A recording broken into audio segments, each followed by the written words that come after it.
Hello, my name is Charlotte and I'm one of the dietitians who works for Diabetes Australia. And I'm here to speak on why we don't recommend one particular diet for people living with diabetes. So in Australia, we have about 1.5 million people living with diabetes. And you can imagine there's great diversity in who makes up this group. So while the group might have diabetes in common, there's so many things that make these people different from one another that might impact the right diet for them. So just to give you some examples of some of these differences. So first of all, our life stage is really important with regards to what our nutrient requirements might be like.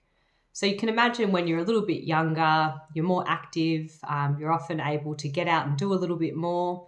And often you can kind of get away with eating a little bit more liberally. When we start to hit middle age, it's usually a time when we might start to settle down or take on a high pressure job. We might find that we're starting a family and we just find that we have less opportunities for activity. And it's not an uncommon time for us to actually experience a bit of weight gain. And that's usually a sign that really our energy levels are not as high anymore. So we might need to think about having smaller portion sizes. Then, of course, in older age, we have some pretty significant life events that happen, like changes in our hormones that occur during things like menopause. And people will often notice that they tend to find blood sugar levels might start to increase when there's these hormonal changes. And equally, we find that as we get older, we do start to lose muscle mass. So we might start to look at prioritizing protein in the diet. And we also find that people's appetite changes. And as we get into later stages of life, we tend to find that people's appetite actually reduces. And we're often trying to make sure that people in later stages of life are getting enough nutrition. As you can imagine as well, people with diabetes have really variable activity levels. So somebody who is really into their weights training and has a big muscle turnover will need higher amounts of protein in their diet. And then we've got some people who are these amazing endurance athletes who do really long distance events, or there's people who go for really long duration events like great bushwalks. And you can imagine the carbohydrate or energy requirements are going to be a lot different for these people. Also, people living with diabetes often have other health conditions that they're trying to manage. It's quite uncommon that we see somebody with diabetes who has no other existing health conditions. And these really need to be taken into consideration when we're thinking about an appropriate diet for somebody. So for example, if someone follows a diet that tends to be low in carb and higher in fat, and we know that they've got quite a high cardiovascular disease risk, that would be something that we would consider maybe inappropriate for that person. Equally, somebody who goes on, say, a high protein diet who has chronic kidney disease, this again is probably not an appropriate diet for that particular individual.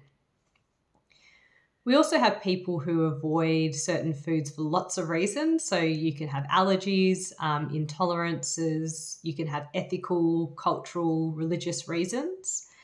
And of course, Australia is this wonderful multicultural country where we have people who traditionally have very different foods in their diet. And the last thing we want to do is make somebody feel like they have to miss out on some of their traditional foods just because we give them a particular diet that doesn't meet their cultural needs. So we like to allow a lot of flexibility so that people can still participate in important cultural events or just social situations with their families. So in addition to these individual differences, the reason why someone develops diabetes can be really different from another person. And that's going to mean that the way they manage their diabetes can really differ from one another. So for some people, they may be diagnosed with diabetes because it's very heavily influenced by their genes. So we have people who are diagnosed who are very active, very lean, and have eaten a healthy diet for much of their lifetime. And so for that particular person, the best management approach might be for them to just maintain their current lifestyle choices and they might need some medication just to help keep their blood glucose levels in target. On the other hand, we might have people who have diabetes that's really heavily influenced by their lifestyle. So it's not uncommon in our current sort of social environment to have diets that have become carbohydrate dominant, or they've become quite dominant in, say, processed or convenience foods. So a person in that particular situation might find really great benefit from, say, reducing their carbohydrate intake or introducing more fresh foods into their diet. And of course, I haven't even spoken yet about the different types of diabetes. So of course, we've got type 1 diabetes, type 2 diabetes. We've also got LADA, and we have people who experience diabetes during pregnancy, and those who have diabetes secondary to other illnesses like, say, pancreatic cancer or cystic fibrosis. And each of these things are going to be managed a little bit differently to one another. So when we make recommendations about dietary changes for people, we start by thinking about what the optimal diet might be for somebody, but then we also have to compare that with the person sitting in front of us. And we need to work out how those two things fit together. We always want to set people up for success.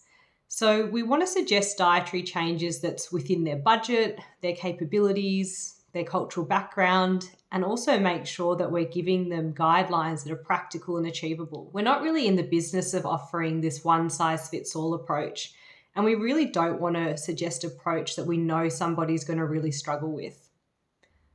So in many cases, a lot of people are actually making some really good choices with their diet, and they should be recognized and maintained. But, we all have a few little areas that we could use a little bit of extra support with. And that's where we're here to help. So we're here to give you some practical tips, maybe some further education. We might give you some product swaps, or help you just to recognize the reason why you might be making certain food choices at particular times of day.